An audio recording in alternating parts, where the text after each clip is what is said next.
দুপুরবেলা ভাতের সাথে এরকম একটা শুক্তো থাকলে আর কোনো কিছুই সঙ্গে লাগবে না। নমস্কার, আমি শ্রীপর্ণা। অমৃতকুম্ভ চ্যানেলে আপনাদের সবাইকে স্বাগত জানিয়ে আজকের রেসিপি শুরু করছি। আজকের রেসিপি ঝিঙে শুক্তো। সাধারণ শুক্তোর থেকে এই শুক্তোর স্বাদ অনেকটাই অন্যরকম, বেশ তৃপ্তিদায়কও বটে। একবার বানিয়ে দেখবেন। আসুন রেসিপিটি শুরু করা যাক। নিরামিষ ঝিঙে শুক্তোর জন্য নিয়েছি ঝিঙে আর উচ্ছে আর একটা ছোট আলু। ঝিঙের ছাল ছাড়িয়ে মাথা আর পেছন দিকটা বাদ দিয়ে এরকম লম্বা লম্বা ফালি করে কেটে নিয়েছি। উচ্ছেগুলোর মাথা আর পেছন দিকটা বাদ দিয়ে এরকম সরু সরু লম্বা করে ফালি করে নিয়েছি। আর আলুও ছাল ছাড়িয়ে ধুয়ে নিয়ে 4 ফালি করে নিয়েছি। আলু, উচ্ছে আর ঝিঙে তিনটেই একে অপরের সঙ্গে সামঞ্জস্য রেখে কেটেছি। সবজিগুলো কেটে নেওয়ার পরে এবারে রান্নায় চলে যাচ্ছি। মিডিয়াম ফ্লেমে গ্যাসে একটা কড়াই বসিয়ে বেশ কিছুটা সর্ষের তেল দিয়ে দিলাম। তেলটা প্রথমে একটু বেশি পরিমাণ দিলাম, কারণ প্রথমে আমি বড়ি ভাজবো। তেলটা খুব ভালো মতো গরম হলে কয়েকটা বড়ি এর মধ্যে দিয়ে দিলাম। নাড়াচাড়া করে বড়িগুলো সোনালি রং করে ভেজে নেব। ভাজা বড়িগুলো তুলে রাখার পর কড়াইতে যে পরিমাণ তেল ছিল ওই তেলেই দিয়ে দিচ্ছি কেটে রাখা উচ্ছেগুলো। সমস্ত উচ্ছেগুলো দিয়ে তেলের মধ্যে নাড়াচাড়া করে উচ্ছেগুলো এরকমভাবে ভেজে নিয়েছি। এবারে সমস্ত উচ্ছেগুলো আমি একটা বাটিতে তুলে রাখছি। ভাজা উচ্ছেগুলো তুলে রাখার পর ওই কড়াইতেই দিয়ে দিচ্ছি আর একটু তেল। তেলটা গরম হলে দিয়ে দিচ্ছি একটা তেজপাতা আর একটা শুকনো লঙ্কা।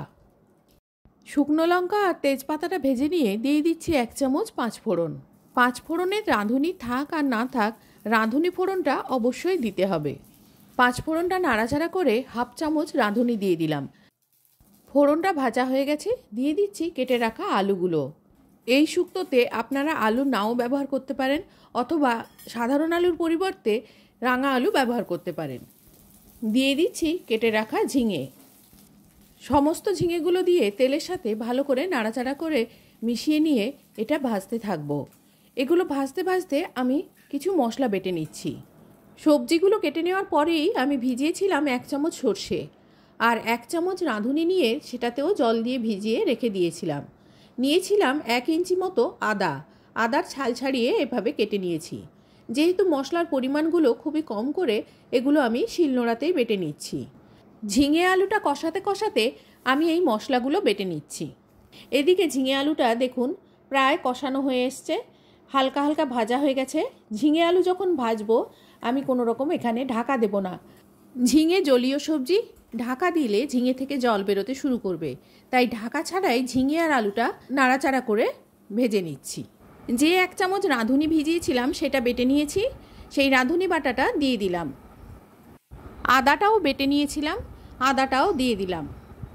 এখন সর্ষে বাটা দেব না, শুধুমাত্র আদা আর রাঁধুনি বাটা দিয়ে এটা ঝিঙে আর আলুর সাথে ভালো করে মিশিয়ে নিয়ে কষাতে থাকবো। মিনিট 3-4 কষিয়ে নিলেই আদার কাঁচা গন্ধটা চলে যাবে আর রাঁধুনি বাটা থেকে খুব সুন্দর একটা গন্ধ বের হতে শুরু হবে। সেই সময় দিয়ে দিচ্ছি এর মধ্যে 1 চামচ হলুদ গুঁড়ো, দিয়ে দিচ্ছি পরিমাণ মতো নুন হলুদ দেওয়ার পরে 2.5 কাপ মতো জল দিয়ে ঝিঙে আর আলু ভালো করে মিশিয়ে নিয়ে ঢাকা দিয়ে সেদ্ধ হতে দেব। ঝিঙেটা কষাতে কষাতে অনেকখানি সেদ্ধ হয়ে গেছে, তাই ঢাকা দিয়ে মিনিট 2-3 ফোটালেই চলবে। মিনিট 2-3 ঢাকা দিয়ে ফোটানোর পরে ঢাকা খুলে দেখাচ্ছি। ঝিঙে আর আলু অনেকখানি সেদ্ধ হয়ে গেছে আর ঝিঙে থেকেও জল বেরিয়েছে, তাই যে পরিমাণ জল দিয়েছিলাম সেই পরিমাণ জলই আছে। এই পরিমাণ জলটা লাগবে। এবারে দিয়ে দিচ্ছি এর মধ্যে সর্ষে বাটা। রান্না হতে এখনও 2-3 মিনিট বাকি, তাতে ঝিঙে আর আলু পুরোপুরি সেদ্ধ হয়ে যাবে। সর্ষে বাটাটা গুলিয়ে নিয়ে এবারে দিয়ে দিচ্ছি এর মধ্যে ভেজে রাখা উচ্ছেগুলো ভাজা হয়েছে কিন্তু কিছুটা সেদ্ধ বাকি। এবারে সব কিছুই একসাথে সেদ্ধ হয়ে যাবে। সমস্ত উচ্ছেগুলো দিয়ে নাড়াচাড়া করে আরেকবার মিশিয়ে নিয়ে ঢাকা দিয়ে মিনিট খানেক রান্না করে নেব। মিনিট খানেক পর ঢাকা খুলে দিয়ে দিচ্ছি এর মধ্যে ভেজে রাখা বড়িগুলো। বড়ি দেওয়ার পর বেশি ঘাঁটাঘাঁটি করা যাবে না, তাহলে বড়িগুলো ভেঙে যাবে। তাই হালকা হাতে নাড়াচাড়া করে বড়িগুলো মিশিয়ে নেওয়ার পরে দিয়ে দিচ্ছি এর মধ্যে 1 চামচ চিনি। ঝিঙে জলীয় সবজি, তাই অল্প পরিমাণ চিনি দিলে শুক্তো স্বাদটা ভালো আসে। চিনিটাও হালকা হাতে গুলে নেওয়ার পরে দিয়ে দিচ্ছি এর মধ্যে 1 বাটি গরম দুধ। এই সময় শুক্তোতে যদি ঠান্ডা দুধ দেওয়া হয় তাহলে ছানা কেটে যাওয়ার সম্ভাবনা থাকে, তাই দুধটাকে গরম করে দিলে সেই সম্ভাবনা থাকে না। দুধটা দেওয়ার পরে আবারও মিশিয়ে নিচ্ছি। অথেন্টিক শুক্তো বা দুধ শুক্তো বা অনুষ্ঠান বাড়ির শুক্তো আমার চ্যানেলে আগেই দেওয়া আছে, আপনারা পারলে সেটা চেক করে নেবেন। ডেসক্রিপশান বক্সে সেই রেসিপির লিঙ্ক দেওয়া থাকবে। দুধ দেওয়ার পরে হালকা হাতে সব কিছু মিশিয়ে নেওয়ার পরে 1 মিনিট মতো ফুটিয়ে নেব। শুক্তোটা ফুটে উঠলেই দিয়ে দিচ্ছি এর মধ্যে হাফ চামচ মতো ভাজা জিরে গুঁড়ো। সবশেষে দিচ্ছি ঘি। আমি এখানে 1.5 চামচ ঘি ব্যবহার করেছি। ঘিটা মিশিয়ে নিয়ে গ্যাসটা অফ করে দিচ্ছি। ঢাকা দিয়ে ঘিয়ের ফ্লেভারটা শুক্তোর মধ্যে যাওয়ার জন্য 5 মিনিট স্ট্যান্ডিং টাইমে রেখে দিচ্ছি। 5 মিনিট পর ঢাকা খুলে দেখাচ্ছি আর এটা পরিবেশন করেও দেখাচ্ছি।